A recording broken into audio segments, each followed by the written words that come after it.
Today's story begins in a small town in Afghanistan, where people went out for work as usual one morning, only to be hit by sudden airstrikes that killed many instantly. Then Russian army tanks arrived and soldiers got out and began beating the people who remained. Some women, watching their homes and families burn, protested and tried to stop a tank, but the soldiers released poisonous gas that killed some of them while others fled. Once the soldiers thought everything was finished, they came out, seized the houses and even poisoned the town's water well. No one knew why this cruelty was happening. The soldiers themselves didn't know, they were just following orders. During the search, they captured the town's leader and asked where his fighters were. He proudly said his men were everywhere and that the Russians would never conquer his land. Furious, the captain ordered the tank driver to crush him, and when the driver hesitated, he was humiliated in front of everyone. The leader's wife returned and begged for his life, but the driver obeyed the order, and the leader was killed beneath the tank. Afterward, the soldiers set out to meet another team, staying in radio contact, but a mistaken direction caused one tank to separate from the group. Mustafa, a Taliban fighter watching from a hill with his own small army, spotted the lone tank and decided to destroy it. Meanwhile, the townspeople returned from work to find a scene of horror, with bodies everywhere, and their anger boiled over. Mustafa arrived and offered to team up for revenge against the lost tank, but the villagers wanted to consult their leader first, only to learn from his grieving wife that he had been killed. The people then named his brother Taj as the new leader, and Taj, heartbroken, vowed revenge, starting with destroying the lost tank. Mustafa began tracking the tank by its tire marks. While the tank itself sat stranded in a scorching valley, its crew lost after their map was burned. Mustafa's men attacked from all sides but couldn't do much damage due to poor aim, and during the fight Taj's injured uncle refused to retreat, declaring that a Pashtun never takes a bullet in the back, inspiring everyone with his courage. The group pressed on through the harsh valleys, growing exhausted, until one thirsty man drank from a poisoned water source and died instantly, with nothing anyone could do. The Russian captain then ordered the cannon fired, but it jammed due to a technical fault, sending everyone running in fear of an explosion. When nothing happened, a frightened soldier was ordered to remove the shell, and the driver went with him for support. The captain accused Samad, the Afghan translator traveling with them, of deliberately causing the jam out of love for his country, and in the end the unexploded shell was carefully removed and set aside. A grenade had also been hidden under the tank, hoping the pursuing group would come closer. One of the men picked it up to examine it, but it exploded, killing him in a painful way. The group following the tank wasn't just men, it also included widows whose husbands had been killed in this brutal war, and they too wanted revenge no matter what. As darkness fell, the group decided to stop and rest. Meanwhile, Samad and the driver talked for a long time, with Samad sharing details about his culture, especially how important respect was to his people. The driver listened and respected what he said. Back at the tank, a fight broke out between two soldiers, which the captain settled.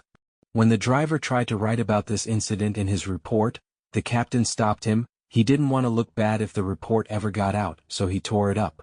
Just then the tank came under attack, forcing them to move quickly. The driver halted the tank and placed several grenades around it as a defense, so any attacking enemy would be killed. Soon after, something appeared on the radar. The captain ordered Samad to go check it out. No one liked this order, but the captain warned that Samad was a traitor and would be punished for it regardless. Samad returned and reported it was just a herd of deer with nothing else around, so the captain shot the deer anyway. The next morning, when Mustafa and his group arrived at the scene, they were heartbroken to see the dead deer, innocent animals with no role in this war. Later the group reached a lake, and the captain sent Samad to check its depth. As Samad walked toward the water, the captain shot him in the back, killing him. Furious, the driver began writing about this murder in his report, leading to a heated argument with the captain. They drove the tank into the lake and continued on, but shortly after, the tank broke down. The driver explained that the tank needed liquid fuel, which they didn't have, and the battery had also died. He suggested leaving the tank behind and continuing on foot. The captain accused the driver of sabotaging the tank deliberately, as revenge for killing his friend Samad. The other soldiers sided with the captain, tying the driver to a rock with ropes and placing a grenade near his head before leaving him behind in the scorching heat, hungry and thirsty. One soldier, the last to leave, told the driver that he would be the next target and that it would be better to free himself. He even said the driver should kill him to save his own life within 2 days, but then left without another word. As the group moved on, the captain threw away the driver's report notebook, determined to hide the truth. Meanwhile, Uncle Taj, slowed by his injury, stopped to rest and spotted a group of women following the tank's trail. He asked them how they planned to destroy a tank without weapons. The leader's wife held up some grenades and said their burning anger was a more powerful weapon than any gun. Uncle warned them to turn back because the Russians were merciless, but the women refused and kept going. Back at the rock, a pack of wolves approached the driver. He lifted his head just as the grenade exploded. Many wolves were killed, but he miraculously survived, since the blast would have killed him too if it had been closer to his head. Then the women arrived and began throwing stones at him. Samad had once taught the driver some basic Afghan phrases, so he tried to tell them to stop, but they wouldn't listen. Just then Mustafa and his group arrived and told the women to stop and let the driver go, believing he was just doing his job. Mustafa also understood the local language. That night, Mustafa's group took shelter in a cave, where Mustafa asked the driver if he could repair his RPG. The driver agreed and got to work, surprising everyone since no one else had been able to fix it. Taj said the weapon would be extremely useful for destroying the tank. The driver, who hated the captain, agreed to help destroy the tank too. For him, this war meant something different now and he wanted revenge of his own. Eventually the tank ran completely out of fuel and stopped. A Russian helicopter happened to pass by, and the soldiers signaled for help with a flare. As soon as it landed, the 2 remaining soldiers rushed to climb aboard, desperate to escape this nightmare, but the captain ordered them back. The helicopter pilot mentioned they were searching for water and asked if the group had any to spare. They said no, so the helicopter crew gave them a tank of diesel instead before flying off, leaving the soldiers to continue on foot. From a distance, Taj and the others watched all this happen.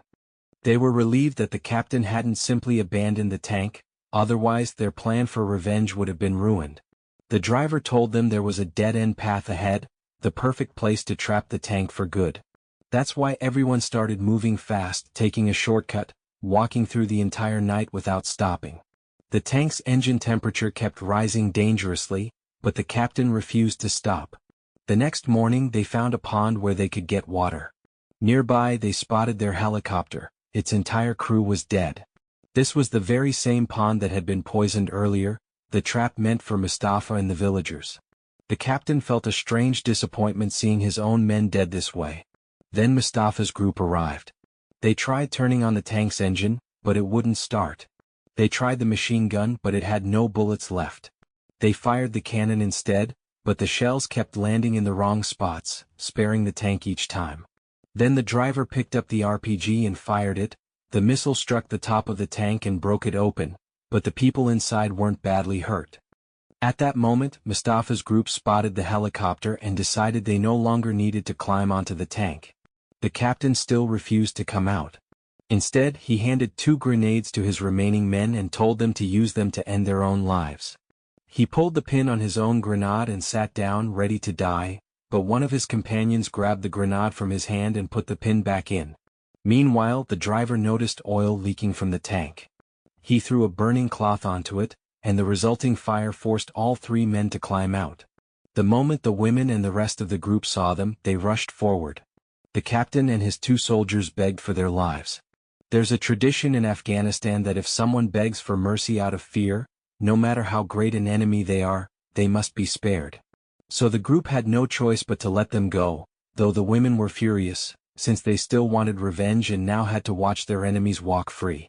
Just then a Russian helicopter arrived. Everyone hid except the driver, who stood his ground. He could no longer be part of this war. He had already decided his country shouldn't be killing innocent Afghan people.